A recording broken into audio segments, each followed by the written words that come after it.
বিশ্বের সর্বশ্রেষ্ঠ লোকপ্রিয় জনপ্রিয় নেতা, আমাদের দেশের 140 কোটি মানুষের গর্বের এবং হৃদয়ের প্রধানমন্ত্রী শ্রী নরেন্দ্র দামোদর দাস মোদী, যিনি অতীতের সব রেকর্ড ভেঙে দিয়ে একটানা সর্বোচ্চ দিন প্রধানমন্ত্রী থাকার এক ঐতিহাসিক রেকর্ড তৈরি করেছেন।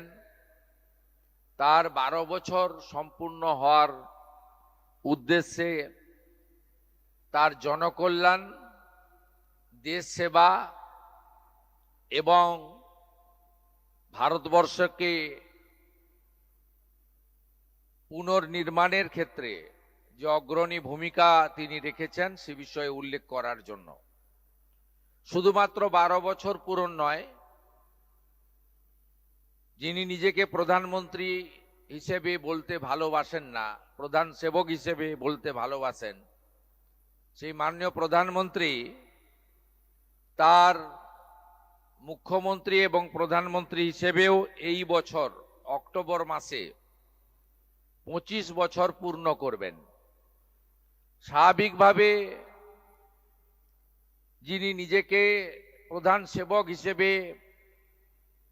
দেশের জন্য তিনি তার পুরো জীবনের একটা বিরাট অংশ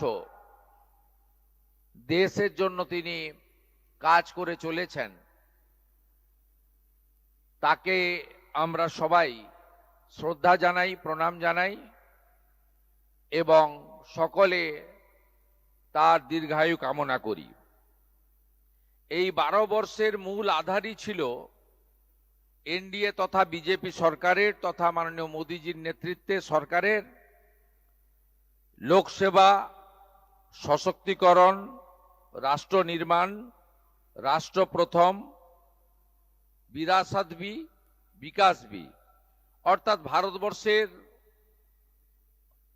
যে বিরাসত, যে ঐতিহ্য, তাকেও ধরে রাখা, এগিয়ে নিয়ে যাওয়া এবং তার সঙ্গে প্রগতি এবং বিকাশ সেটাকেও অগ্রাধিকারের ভিত্তিতে নিয়ে যাওয়া। আমরা যদি রাষ্ট্র নির্মাণ এবং রাষ্ট্রকে এগিয়ে নিয়ে যাওয়ার ক্ষেত্রে তার যোগদান, অবদান এবং কৃতিত্বকে সামনে তুলে ধরি, তাহলে দেখবেন অসংখ্য উদাহরণ আমাদের সামনে রয়েছে। আমরা একটু আগে একটি ছোট্ট প্রদর্শনীর উদ্বোধন করেছি। এই প্রদর্শনীতে ওনার সমস্ত জনহিতকর, জনকল্যাণমূলক কাজ, যা বিশ্বাস, উন্নয়ন এবং জনকল্যাণের ভিত্তির উপরে দাঁড়িয়ে আছে, তার সবটা দিতে গেলে আমাদের বড় মাঠে যেতে হবে। তার মধ্যেও যে উল্লেখযোগ্য বিষয়গুলো তিনি ভারতবর্ষে করেছেন, সেটা পরিকাঠামোগত উন্নয়নে হতে পারে, জাতীয় সড়ক নির্মাণে হতে পারে, রেলপথ সম্প্রসারণে হতে পারে, নতুন বিমানবন্দর নির্মাণে হতে পারে, আধুনিক মানের শিক্ষা প্রতিষ্ঠান আইআইটি, আইআইএম ইত্যাদি নির্মাণে হতে পারে, অথবা এইমসের মতো অসংখ্য হসপিটাল এবং জেলায় জেলায় মেডিকেল কলেজ নির্মাণের মতো হতে পারে। এগুলো তো অসংখ্য অসংখ্য উদাহরণ আছে। এর বাইরেও পণ্ডিত দীনদয়াল উপাধ্যায়ের যে একাত্ম মানববাদ, তাকে প্রকৃতপক্ষে কার্যকর করার কাজ মাননীয় প্রধানমন্ত্রী করেছেন। তার সময়কালে বিশেষ করে নারী শক্তি বন্ধন, লাখপতি দিদি থেকে শুরু করে তার যে মূল 5টি উন্নয়নমূলক কাজ তিনি করেছিলেন, তার মধ্যে স্বচ্ছ ভারতের আওতায় দেশব্যাপী 14 কোটি শৌচালয় নির্মাণ, যা আমাদের মা বোন দিদিদের লজ্জা নিবারণের ক্ষেত্রে একটি উল্লেখযোগ্য মাইলস্টোন। দ্বিতীয় কর্মসূচিতে তিনি প্রধানমন্ত্রী আবাস যোজনা, যা আজকে 5 কোটি ছুঁই ছুঁই, সেই প্রধানমন্ত্রী আবাস যোজনার বাড়ির মালিক তিনি আমাদের মা বোন দিদিদের করেছেন। অর্থাৎ সরকার বা পঞ্চায়েতের সঙ্গে আবাস যোজনার এগ্রিমেন্ট ওই বাড়ির যিনি সিনিয়র মহিলা তার সঙ্গে হয়েছে, এটাও একটা উল্লেখযোগ্য দিক।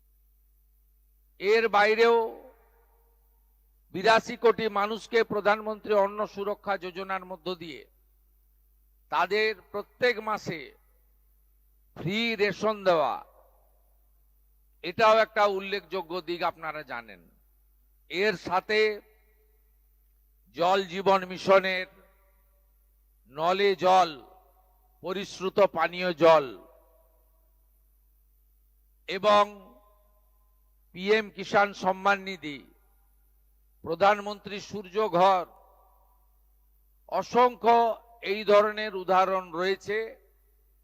সেক্ষেত্রে আমাদের একাত্ম মানববাদের সঠিক প্রয়োগ এবং নারী শক্তিকে তাদের যে প্রয়োজনীয়, যারা মূলত সংসার পরিচালনা করেন, তাদের যে মূল সুবিধাগুলি তিনি এই তার বিশ্বাস, উন্নয়ন এবং জনকল্যাণের 12 বছরে তিনি পৌঁছে দেওয়ার চেষ্টা করেছেন। আমরা শুধু তাই নয়, আমাদের মহিলাদের 1/3 লোকসভা বিধানসভায় সংরক্ষণ দেওয়ার ক্ষেত্রে বলুন, অথবা নারী নিরাপত্তার ক্ষেত্রে একাধিক আইন এবং উদ্যোগ গ্রহণ করার মধ্য দিয়ে মাননীয় প্রধানমন্ত্রী ভারত মাতাকে আরো সুরক্ষিত করেছেন, এগিয়ে নিয়ে গেছেন। আমাদের মাননীয় প্রধানমন্ত্রীর সময়ে পরিকাঠামোগত উন্নয়ন, প্রধানমন্ত্রী গ্রাম সড়ক যোজনা, এই সময়কালে 4 লাখ কিলোমিটার পাকা রাস্তা তৈরি হয়েছে। অন্নদাতা কৃষকরা, তাদের জন্য পিএম কিষাণ সম্মান নিধি শুধু নয়, একাধিক কর্মসূচি এই সময়ে দেখা গেছে। তার মধ্যে কৃষি উৎপাদনে 71% বৃদ্ধি, 12 লাখ মেট্রিক টন এবং বিশাল পরিমাণ খাদ্যশস্য উৎপাদনের রেকর্ড এই সময়ে হয়েছে। সার সহ তাদের উৎপাদিত কৃষিজ ফসলের উপযুক্ত দাম, এমএসপি, এটা একটা কৃষকদের ক্ষেত্রে ঐতিহাসিক মাইলস্টোন বলে আমরা মনে করি। দুগ্ধ উৎপাদনকারী সবচেয়ে বৃহৎ দেশ হিসেবে ভারতবর্ষকে তিনি সামনে এনেছেন। এই সময়কালে 61.8% দুগ্ধ উৎপাদন বৃদ্ধি পেয়েছে, যা সর্বমোট 247 মিলিয়ন টনেরও বেশি হয়ে গেছে এই সময়কালে। প্রধানমন্ত্রী কৃষি সিঁচাই যোজনা, এইটার মধ্য দিয়ে যে এলাকাতে সেচের ব্যবস্থা নেই, যে এলাকায় কৃষকরা কেবলমাত্র বর্ষার জলের উপরে নির্ভর করে, আজকে সেখানেও ওই উল্লেখযোগ্য সাফল্য আমরা পেয়েছি। জাতীয় সড়ক নির্মাণে আপনারা জানেন 2014 সালে মোট 91,287 কিলোমিটার জাতীয় সড়ক ছিল। আজ সেই নেটওয়ার্ক বৃদ্ধি পেয়ে 1.46 লাখ কিলোমিটারেরও বেশি হয়েছে। এবং 14 সালে যেখানে প্রতিদিন জাতীয় সড়ক নির্মাণের গড় ছিল 11.6 কিলোমিটার, আজকে সেই গড় 3 গুণ বৃদ্ধি পেয়ে 34 কিলোমিটার প্রতিদিন হয়েছে। দুর্গম এলাকাগুলিতে উন্নয়ন, চেনা ব্রিজ, নতুন পাম্বান ব্রিজ এবং অটল টানেলের মতো অসম্ভবকে সম্ভব করার কাজ এই সময়কালে হয়েছে। 2014 সালে রেলের আধুনিকীকরণ একটি স্বপ্ন ছিল।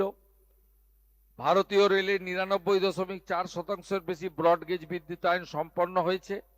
দেশ জুড়ে 1317টি বেশি রেল স্টেশন অমৃত ভারত স্টেশন যোজনার অন্তর্ভুক্ত করে আধুনিক মানের রেল স্টেশন তৈরি করা হয়েছে। এর বাইরেও বিশ্বমানের মাল্টি মডাল কানেক্টিভিটি তৈরি করেছে রেল, এবং বন্দে ভারতের মতো ট্রেনগুলি আজকে অত্যন্ত দ্রুততার সঙ্গে ভারতবর্ষের এক প্রান্তকে অন্য প্রান্তের সঙ্গে সংযোগ করছে। এখন অবধি 164টির বেশি বন্দে ভারত এক্সপ্রেস ট্রেন তৈরি হয়েছে। স্বাধীন ভারতে 67 বছরে দেশে মোট এয়ারপোর্টের সংখ্যা ছিল 74টি।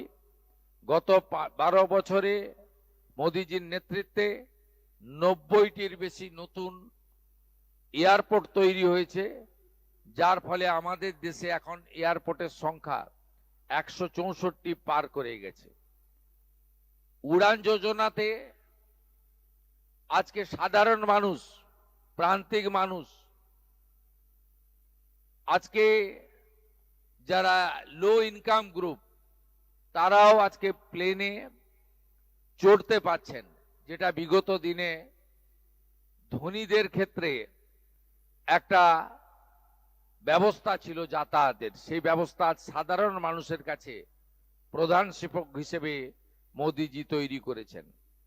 প্রযুক্তি থেকে জনকল্যাণ, ইজ অব লিভিং, সহজ জীবনযাত্রা, ইজ অব ডুইং বিজনেস, আমাদের ভারতবর্ষে এই মুহূর্তে 142 থেকে লাফিয়ে সেটা 63তম স্থানে চলে এসেছে। প্রধানমন্ত্রী গ্রামীণ ডিজিটাল সাক্ষরতা অভিযান অথবা উত্তর ভারতের বিকাশ, দিল এবং দিল্লি উভয়ের কাছাকাছি আমরা আজকে পৌঁছে যেতে পেরেছি। এর বাইরেও ডিজিটাল পেমেন্ট এবং অর্থনৈতিক শক্তি, এর ফলে স্বচ্ছতা এসেছে। সাধারণ মানুষ, প্রান্তিক মানুষকে অর্থনৈতিকভাবে বিপর্যয়, অর্থনৈতিক প্রতারণার হাত থেকে তারা মুক্তি পেয়েছেন, এবং আমাদের ডিবিটি ব্যবস্থার মাধ্যমে, ডাইরেক্ট বেনিফিট ট্রান্সফার সিস্টেমের মাধ্যমে অধিকাংশ সামাজিক কর্মসূচি সহ তাদের যে অধিকার, সেই অধিকার কার্যকর হয়েছে একটি স্বচ্ছতার ব্যবস্থার মধ্য দিয়ে। উৎপাদন এবং কর্মসংস্থান, আত্মনির্ভর ভারত, এক্ষেত্রে মার্চ 2026 পর্যন্ত প্রোডাকশন লিঙ্কড ইনসেন্টিভ যোজনায় 20 লাখ কোটি টাকারও বেশি রেকর্ড বিক্রি নথিভুক্ত হয়েছে। পিএলআই যোজনার সবচেয়ে বড় সাফল্য, এটি আমাদের দেশের যুবকদের জন্য 12 লাখেরও বেশি নতুন কর্মসংস্থান সৃষ্টি করেছে, যা লক্ষ লক্ষ পরিবারের মুখে হাসি এনেছে।